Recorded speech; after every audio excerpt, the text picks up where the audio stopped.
ఆదికాండము 2వ అధ్యాయము. ఆకాశమును భూమియు వాటిలోనున్న సమస్త సమూహమును సంపూర్తి చేయబడెను.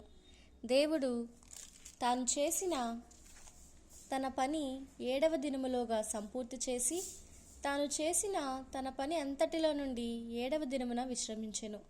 కాబట్టి దేవుడు ఆ 7వ దినమును ఆశీర్వదించి పరిశుద్ధపరచెను. ఏలయనగా దానిలో దేవుడు తాను చేసినట్టు సృజించినట్టు తన పని అంతటి నుండి విశ్రమించెను.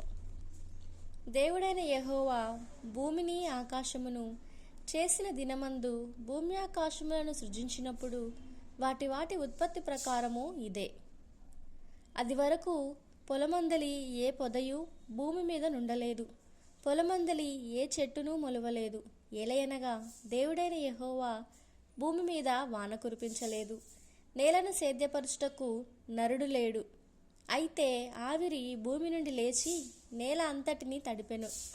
దేవుడైన యెహోవా నేలమంటితో నరుని నిర్మించి వాని నాసికాంధ్రములలో జీవవాయువును ఊదగా నరుడు జీవాత్మ అయ్యెను. దేవుడైన యెహోవా తూర్పున ఏదెనులో ఒక తోట వేసి తాను నిర్మించిన నరుని దానిలో ఉంచెను. మరియు దేవుడైన యెహోవా చూపునకు రమ్యమైనదియు ఆహారమునకు మంచిదియునైన ప్రతి వృక్షమును, ఆ తోట మధ్యలో జీవవృక్షమును, మంచి చెడ్డ తెలివినిచ్చు వృక్షమును నేల నుండి మొలిపించెను.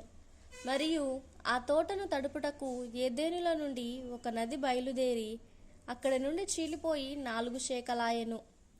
మొదటి దాని పేరు పీషోను. అది హవీలా దేశమంతటి చుట్టూ పారుచున్నది. అక్కడ బంగారమున్నది. ఆ దేశపు బంగారము శ్రేష్టమైనది. అక్కడ బోలమును గోమేధికలును దొరుకును. రెండవ నది పేరు గీహోను. అది కూషు దేశమంతటి చుట్టూ పారుచున్నది. మూడవ నది పేరు హిద్దెకేలు. అది అష్షూరు తూర్పు వైపున పారుచున్నది. 4వ నది ఎఫ్రాటీసు.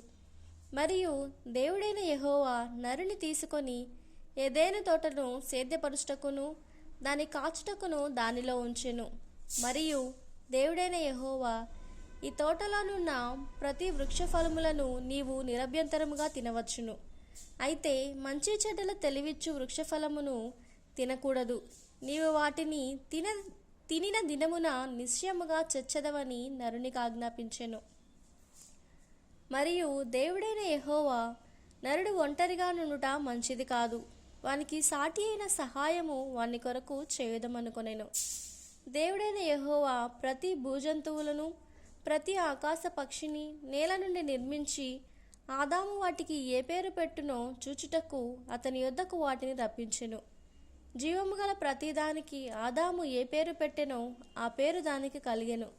అప్పుడు ఆదాము సమస్త పశువులకును ఆకాశ పక్షులకును సమస్త భూజంతువులకును పేర్లు పెట్టెను. అయినను ఆదామునకు సాటి అయిన సహాయము అతనికి లేకపోయెను. అప్పుడు దేవుడైన యెహోవా ఆదామునకు గాఢ నిద్ర కలుగజేసి అతడు నిద్రించినప్పుడు అతని ప్రక్కటెముకలలో ఒక దానిని తీసుకొని ఆ చోటును మాంసముతో పూడ్చివేసెను. తరువాత దేవుడైన యెహోవా తాను ఆదాము నుండి తీసిన ప్రక్కటెముకను స్త్రీనిగా నిర్మించి ఆమెను ఆదాము వద్దకు తీసుకొని వచ్చెను. అప్పుడు ఆదాము ఇట్లనెను, నా ఎముకలలో ఒక ఎముక, నా మాంసములో మాంసము. ఇది నరుని నుండి తీయబడిన గనుక నారి అనబడును. కాబట్టి పురుషుడు తన తండ్రిని తన తల్లిని విడిచి తన భార్యను హత్తుకొనును, వారు ఏక శరీరమై యుందురు. అప్పుడు ఆదాము అతని భార్యయు వారిద్దరూ దిగంబరులుగా నుండిరి, అయితే వారు సిగ్గు ఎరుగక ఉండిరి. తరువాత అధ్యాయం నెక్స్ట్ వీడియోలో విందాం.